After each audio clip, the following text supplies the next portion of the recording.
Visakhapatnam RTC complex దగ్గర ధర్నా చౌక్ వద్ద ఈరోజు ఆంధ్రప్రదేశ్ విద్యుత్ జేఏసీ పిలుపు మేరకు ఏపీఈపీ డీసీఎల్ పరిధిలో ఉన్న విద్యుత్ ఉద్యోగులు పెద్ద సంఖ్యలో పాల్గొన్నారు. పలువురు జేఏసీ నాయకులు ముక్త కంఠంతో కాంట్రాక్ట్ కార్మికులకు ప్రభుత్వంలో విలీనం, ఈపీఎఫ్2, జీపీఎఫ్, అన్లిమిటెడ్ మెడికల్ అలవెన్స్, జేఎం2ని ఏఎల్ఎంగా గుర్తించాలి, డిఏలు చెల్లించాలి అని 2023 పీఆర్సీలో కాంట్రాక్ట్ కార్మికులు ఏరియర్స్ బకాయిలను వెంటనే చెల్లించని యాజమాన్యానికి తెలియపరిచారు. ఈరోజు విశాఖపట్నం 8వ తేదీన, తిరుపతి 13వ తేదీ విజయవాడ కార్యాచరణ తర్వాత 15వ తేదీ అర్ధరాత్రి నుండి జేఏసీ పిలుపు మేరకు ఆంధ్రప్రదేశ్ మొత్తం విద్యుత్ బంద్కు పిలుపునిచ్చారు. జేఏసీ నాయకులు ఈ కార్యక్రమంలో జేఏసీ నాయకులు సిబ్బంది పాల్గొన్నారు.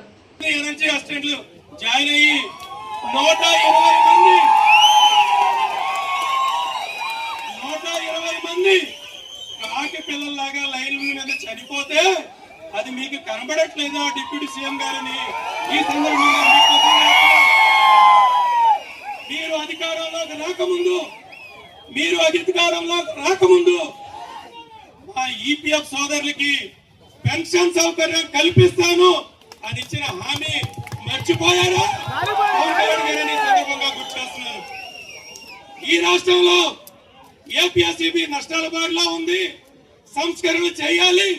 ఈ ఏపీఎస్సీబీని సంస్కరణ దిశగా తీసుకెళ్లాలని చెప్పి ఆలోచన చేసినటువంటి గౌరవ ముఖ్యమంత్రి గారు చంద్రబాబు నాయుడు గారు, మీరు కూడా ఒక్కసారి ఈ ఉద్యోగస్తుల యొక్క ఆవేదన దయచేసి అర్థం చేసుకోమని చెప్పి చెప్పుకుంటున్నాం. ఎందుకంటే ఇందాక మా బాలకాశి గారు చెప్పారు, ఇక్కడ ఉన్నటువంటి విద్యుత్ యాజమాన్యంలో పనిచేసేటటువంటి గౌరవ సీఎండీలు ఆ ప్రభుత్వంలోనే వాళ్లే ఉన్నారు, ఈ ప్రభుత్వంలోనే వాళ్లే ఉన్నారు. కానీ మా సమస్యల్ని ప్రభుత్వం దృష్టికి తీసుకెళ్ళడానికి మాత్రం వాళ్ళకి ఎక్కడా చేతులు రానటువంటి పరిస్థితి ఉంది.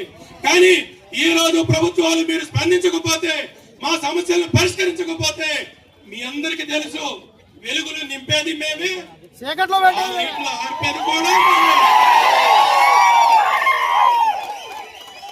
అయ్యా గమనించండి, మేము రాత్రి పౌరులు కష్టపడి కరెంట్ ఇవ్వడం మాత్రమే మాకు తెలుసు. కానీ కరెంటు ఆపే పరిస్థితి దిశగా మమ్మల్ని తీసుకెళ్లొద్దు. దయచేసి 8వ తారీఖున జరిగేటటువంటి చర్చల్లో మీరు తప్పకుండా కార్మికుల పక్షాన, ఉద్యోగుల పక్షాన మా సమస్యలు పరిష్కారం చెయ్యకపోతే 15వ తారీఖు తర్వాత ఈ రాష్ట్రం ఎలా ఉంటుందో,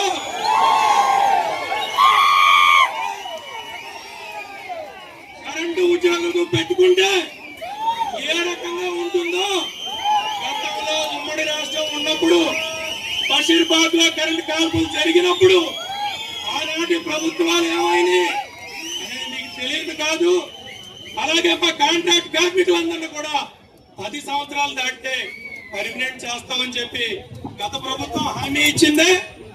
కానీ ఆ హామీ విద్యుత్ సంస్థలో ఉన్నటువంటి ఉద్యోగుల విషయంలో ఎక్కడా అమలు చేసినటువంటి పరిస్థితి లేదు.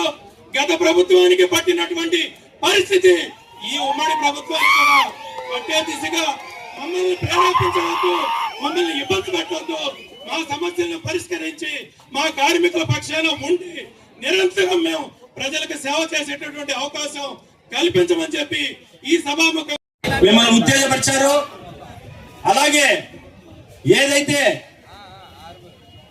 గత 1999, 98, 99లో ఇప్పుడు ఉన్నటువంటి గౌరవ మన ముఖ్యమంత్రి గారు మన విద్యుత్ సంస్థల శ్రేయస్సు కోసం, అలాగే రాష్ట్ర ప్రజల కోసం ఆ రోజు ఏపీఎస్సీబీని విడదీసి కంపెనీలుగా ఏర్పాటు చేయడం జరిగినది. ముఖ్యంగా ఏదైతే ఆ రోజు మీరు సంస్కరణలు తీసుకొచ్చారో ఆ సంస్కరణ తూట్లు పడుస్తూ ఈ రోజు ఉన్నటువంటి యాజమాన్యాలు ముందుకు పోతున్నాయని ఈ సందర్భంగా ఆంధ్రప్రదేశ్ ప్రభుత్వానికి, గౌరవ ముఖ్యమంత్రి గారికి తెలియజేసుకుంటున్నాను. సోదరులారా, మీలో చాలా మంది సీనియర్లు ఉంటారు. ఆ రోజు ఏపీఎస్సీబీ ఉన్నప్పుడు ఏదైతే అర్ధరాత్రి కరెంటు పోయి 3, 4, 5 గంటలు కూడా మనం మబ్బులో ఉన్న, అంటే రాత్రి కరెంట్ లేకుండా మన పిల్లలకు ఉక్కపోత సమయాల్లో కూడా మనం ఎంతో కష్టం అనుభవించాం. కానీ ఆ రోజు ఉన్నటువంటి ముఖ్యమంత్రి గారు విద్యుత్ సంస్కరణలు తీసుకొచ్చి ఈ విద్యుత్ వెలుగులు ఏవైతే ఈ రోజు ఉన్నాయో ఏదైతే ఉన్నాయో అవన్నీ కూడా బాధ్యుడు ఇప్పుడున్నటువంటి ముఖ్యమంత్రి గారు. కానీ ఆయన ఆలోచన విధానికి అనుగుణంగా ఈరోజు విద్యుత్ సంస్థలు ముందుకు వెళ్తున్నాయా? లేదు. ఎందుకంటే ఏదైతే మనం చూస్తూ ఉన్నాం, ఈరోజు ఒక ట్రాన్స్ఫార్మర్ కొంటే దాదాపుగా పక్క రాష్ట్రాలకు మనకు 50,000 60,000 అని మనం సోషల్ మీడియాలో డిఫరెన్స్ ఉందని ఈ మధ్య చూస్తూ ఉన్నాం. మరి వీటిపైన ఎందుకు మీరు విచారణ జరపరు? ఒక విద్యుత్ ఉద్యోగి ఏదైనా ఒక చిన్న తప్పు చేస్తే, తెలిసి తెలియని తప్పు చేస్తే వాళ్ళ సస్పెండ్ చేస్తూ వాళ్ళపైన విచారణని 2-3 నెలలు వాళ్ళని పక్కన పెట్టి చేస్తున్నారు. కానీ ఈ అధికారులు, ఈ యాజమాన్యాలు చేస్తున్నటువంటి తప్పులపైన ఎటువంటి విచారణ లేదా? వేల కోట్లు ఎవరికో దోచిపెడుతూ ఈరోజు ఈ సంస్థను సర్వనాశనం చేస్తున్నాయి. సోదరులారా, నేను మీకు తెలియజేసేది ఒకటే, ఈ విద్యుత్ సంస్థ ఉంటేనే మన ఉద్యోగాలు ఉంటాయి, ఈ మన డిమాండ్లు ఉంటాయి, ఈ ఉద్యమాలు ఉంటాయి.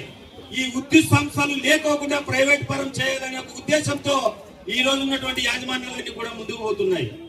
ఎందుకంటే మీకు అందరికీ తెలుసు, ఏదైతే మెటీరియల్ పర్చేజ్ లో జరుగుతున్న అక్రమాలు, అలాగే ఇప్పుడు ఉన్నటువంటి కాంట్రాక్ట్ ఎంప్లాయీస్ కూడా రెగ్యులర్ చేయొచ్చు. మనతో పాటు సమానంగా కూడా వాళ్ళకు అన్ని సౌకర్యాలు కల్పించవచ్చు. అలాగే జేఎల్ఎం గ్రేడ్ సంబంధించి వాళ్ళకు కొత్త రెగ్యులేషన్స్ అవసరం లేదు. వాళ్ళకు మనతో పాటుగా పే స్కేల్ ఇచ్చి మనతో సమానంగా ఏఎల్ఎంగా ప్రమోషన్ ఇవ్వచ్చు. కానీ ఇవన్నీ కూడా ఎందుకు యాజమాన్యాలు ఆలోచన చేయడం లేదనేది ఈ సందర్భంగా నేను యాజమాన్యాన్ని క్వశ్చన్ చేస్తూ ఉన్నాను.